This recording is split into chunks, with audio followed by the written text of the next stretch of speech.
Here we've got TCL 20L, and let me show you how to check total screen time on this phone. So if you'd like to detect time spent on your phone, you need to open the settings at first, then enter digital well-being and parental controls, and click on show your data under your digital well-being tools. So just click here. And now all you need to do, like here we've got the general stats. My device been reset recently, that's why it's only 4 minutes. And we've got this brand new statistics. But if you'll click on it again, you will be able to check the detailed stats for each app right here.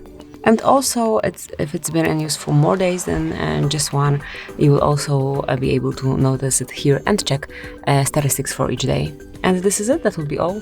Thank you for watching. Please subscribe our channel and leave the thumbs up.